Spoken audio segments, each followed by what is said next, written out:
Bonjour à toutes et à tous, j'espère que vous allez bien, je suis très content de vous retrouver pour ce nouveau quatuor de manga qui nous emmènera de la lettre L à la lettre O. Donc voilà, on va commencer par La Gameuse et son chat, ensuite Mushoku Tensei pour la lettre M, Nos Précieuses Confidences pour la lettre N, et enfin Outlaw Player pour la lettre O. Et pour la lettre L, donc effectivement, j'ai choisi le manga La Gameuse et son chat, pas choix. Bon, je fais immédiatement une petite parenthèse, c'est un oubli de ma première vidéo d'Interquatuor. Effectivement, je prends en compte les noms complets des livres, et cela systématiquement. Je sais que conventionnellement, on ignore les articles définis et indéfinis pour identifier le premier mot. On gère en général le nom propre, un nom commun ou un verbe. Et voilà, on utilise ce premier mot pour ranger le bouquin. J'ai toujours trouvé ça complètement con et parfaitement incohérent.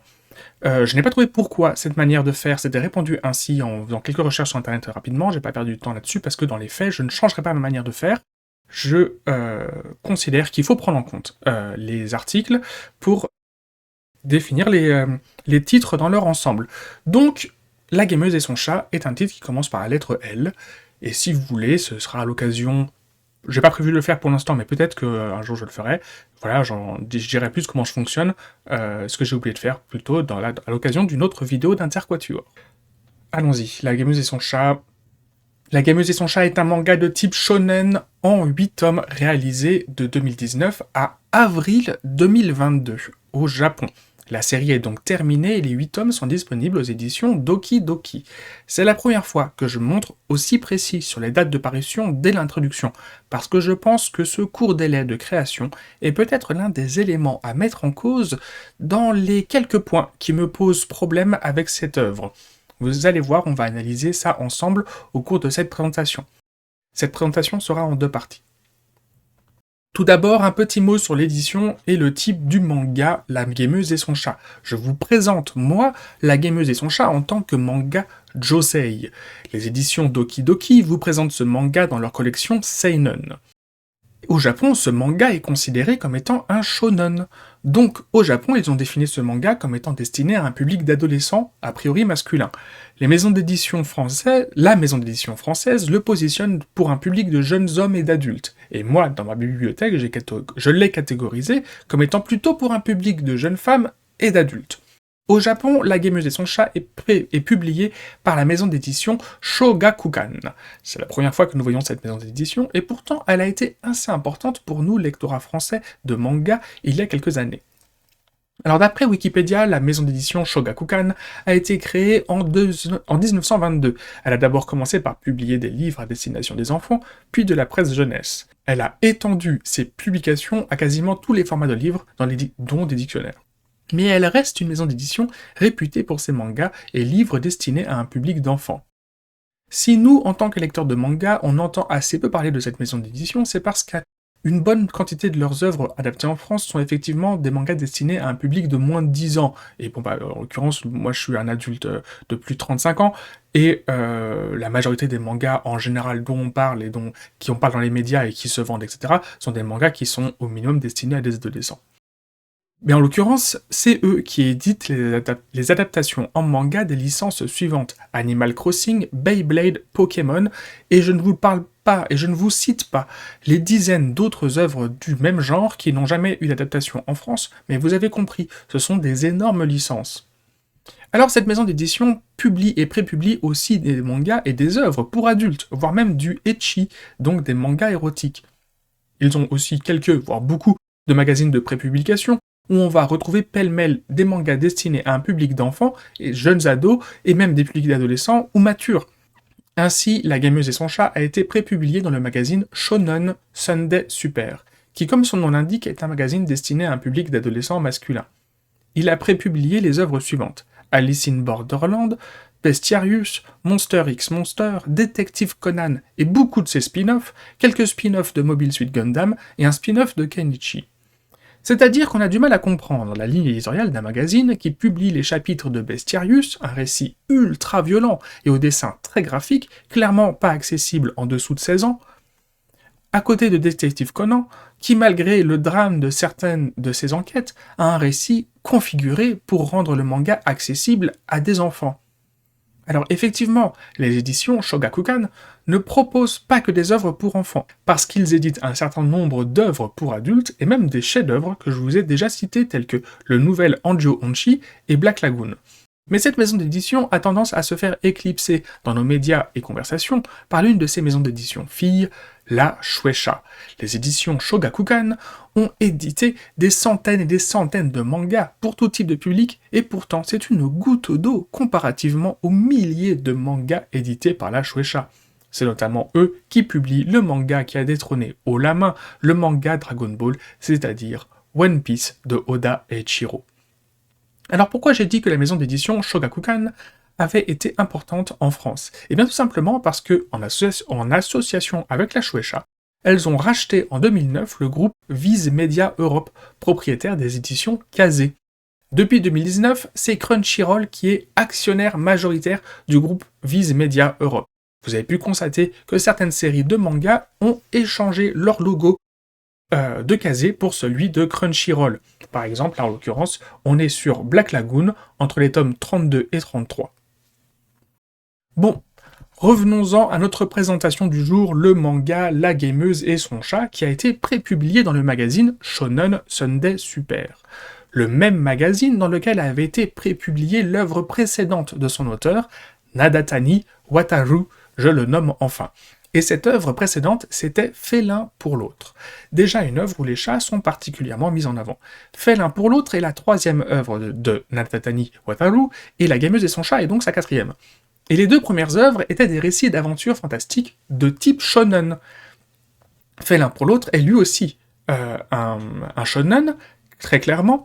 Donc on a trois premières œuvres d'un auteur qui sont des shonen.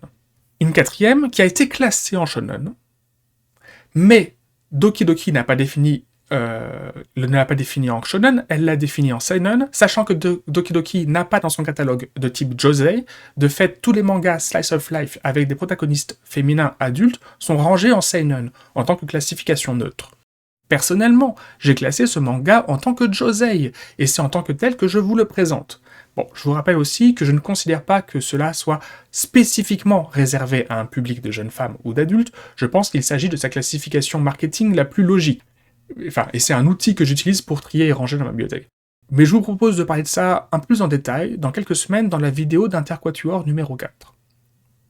Donc, un shonen, un seinen, un josei, pourquoi un tel décalage de marketing? Eh bien, je fais immédiatement le lien avec mon ressenti à la lecture de ce manga. Difficile de savoir comment catégoriser un projet de manga quand on ne sait pas où on va. C'est mon impression, parce que Nadatani Wataru, lui, ne donne pratiquement aucun détail sur son processus de création et de travail vis-à-vis de ce manga dans ses éventuels quatrièmes de couverture ou postface. Mais au fur et à mesure de la lecture de La Gameuse et son chat, j'ai commencé à m'interroger à propos du travail conceptuel de ce récit. Qu'est-ce que Nadatani Wataru voulait raconter quand il a commencé ce projet? J'imagine qu'il s'est rendu compte qu'il savait bien dessiner les chats dans son manga précédent, fait l'un pour l'autre. Le chat, ça fait vendre du papier. Personnellement, je n'avais pas considéré l'aspect marketing du chat en dessin dans le manga. La présence de chat n'a jamais été un argument que j'ai pris en compte pour prendre un manga. Et pour le coup, c'est le côté gameuse, donc jeu vidéo, qui a été le levier marketing qui a fonctionné sur moi, vis-à-vis de ce manga. En commençant ce nouveau manga, qu'est La Gameuse et son chat, l'auteur Nadatani Wataru a adopté un jeune chaton, en parallèle du coup du récit qu'il va raconter. Et du coup, en fait, ce manga est juste une fiction sur une adulte qui n'avait jamais eu d'animal de compagnie et qui va rapidement devenir gaga de son chat qu'elle a adopté sur un coup de tête. Avec l'ajout de la caractéristique gamer à cet adulte, parce que c'est à la mode depuis une décennie, et si le personnage principal est une femme, en lui collant l'étiquette gamer, alors n'importe quel public féminin ou masculin, désolé pour le cliché, peut aussi s'identifier à elle. Ce manga est donc une comédie et un slice of life. Je vais être honnête avec vous, pour moi, c'est une mauvaise comédie et un mauvais slice of life. Les petites péripéties du quotidien entre la gameuse et son chat ne sont juste jamais suffisamment drôles. Et la partie slice of life est ennuyeuse et ne raconte pas grand-chose. Alors je sais que pour beaucoup de lecteurs ou lectrices, les récits tranches de vie ne racontent rien par principe. Mais c'est souvent une opinion généraliste, héritée de quand on était ado et qu'on ne s'intéressait qu'aux choses qui alimentaient notre énergie personnelle et qui allaient dans le sens de nos humeurs. comme dans tous les formats de récits, il y a 2 poids 2 mesures. Il y a d'excellents récits qui traitent de la vie quotidienne, et des moins bons, voire des mauvais. Et toute la partie jeu vidéo du manga n'est qu'un ramassis de clichés plus ou moins bien exploités. De mon point de vue, dans ce récit, ces 2 derniers points, le slice of life et le jeu vidéo, souffrent justement d'un manque, voire d'une absence de travail préparatoire pour les mettre en valeur autour d'un scénario marqué par un élément de départ et une finalité logique. Donc tout ceci étant dit, je vous propose maintenant d'entrer un peu dans le détail de chacun de ces 2 points, voir comment l'auteur Nadatani Wataru les a développés, utilisés et mis en scène dans son manga. Alors je vais spoiler quelques trucs, mais dans les faits ce n'est pas bien grave, on n'est absolument pas sur un format de récit et une histoire qui souffre du divulgachage. Alors le personnage principal est une femme de 29 ans, Kozakura Riko, mais en fait on va juste l'appeler la gameuse, parce que c'est un peu sa seule marque de personnalité. Et comme 80% de l'histoire se déroule entre les 4 murs de son appartement avec son chat, il n'y a pratiquement personne pour l'appeler par son nom ou son prénom. Dans les quelques scènes de sa vie professionnelle où des collègues lui parlent ou parlent d'elle, à chaque fois que son nom est cité, on sait qu'il s'agit d'elle, parce que sinon il n'y aurait aucun intérêt à citer ce patronyme, mais dans les faits, on s'en fout. En tant que lecteur, en 8 livres, je n'ai pas découvert assez de choses spécifiques à ce personnage pour que je le voie autrement que comme un personnage fonction utilisé pour illustrer des clichés. Alors que normalement, le travail des personnages et leur subtilité sont la base des récits au format tranche de vie. Donc, voyons comment est géré le slice of life. On ne connaît pas le métier à proprement parler de la gameuse. Elle est une salary woman dans un open space. Son travail consiste à taper sur un clavier. A priori, elle est une professionnelle compétente, parce qu'elle quitte systématiquement le travail à heure pile. Elle n'a jamais besoin de faire des heures sup. Et ses collègues l'apprécient. Et cela peut paraître idiot à noter de notre point de vue de français, mais au Japon, cela sous-entend qu'elle travaille tellement bien que ses collègues ont quand même une bonne opinion d'elle, alors qu'elle ne fait aucune heure sup de convenience. Alors en français, on dirait pas des heures sup de commodité, mais plutôt des heures sup d'adhésion. En fait, c'est un concept qui n'existe pratiquement pas dans notre pays. C'est quand, en fait, factuellement, tu n'as pas besoin de faire des heures sup parce que ton travail est dans les délais. Mais tu en fais quand même parce que ton chef en fait, ou parce que tu es nouveau et que tu veux montrer que tu es investi dans ton travail, ou tout simplement parce que beaucoup de tes collègues en font. Alors oui, du coup, c'est le serpent qui se mord la queue, parce que tes collègues en font, t'en fais, du coup tes collègues te voient en faire, donc ils en font, etc., etc. Et au Japon, c'est devenu une pratique professionnelle convenable. Mais je dis convenable, je le mets en gras. C'est-à-dire que c'est une convention de bonne attitude professionnelle. Sachant que, bien entendu, ces heures supplémentaires ne sont pas payées. C'est de votre initiative personnelle. C'est par amour de ton travail que tu donnes du temps personnel à ton entreprise. Au Japon, quand il y a des heures supplémentaires qui sont payées, c'est parce que il y a eu un contrat qui a été mal géré ou quoi que ce soit, et c'est le chef qui dit, bon bah là, tout le monde vous restez bosser, et vous inquiétez pas, c'est des heures supplémentaires qui sont prises en compte et qui vont être payées. Alors que là on parle là c'est vous qui faites cadeau parce que vous aimez vraiment beaucoup votre entreprise. Donc, au Japon, voilà, il y a des heures supplémentaires qui sont payées, parce qu'il y a trop de travail pour un délai trop court, mais les convenience overtime ne sont pas payées. Ça rentre dans le même principe que de devoir accompagner son chef pour aller boire des coups après les heures de bureau. Je ne sais pas si vous avez vu dans des dramas, des animés, des mangas qui sont du coup sur du slice of life ou du work life, où, eh bien, vous avez, notamment dans l'environnement des salarymen et des salarywomen, le chef d'équipe ou le chef de plateau, enfin le chef tout court, qui va emmener ses salariés, ses juniors ou n'importe quel subordonné de son équipe pour aller boire des coups, boire des bières au bar. Donc en fait, tu finis ta journée à 20h ou 19h parce que la journée a été longue, t'as fait 2 heures d'overtime ou 1h30, peu importe.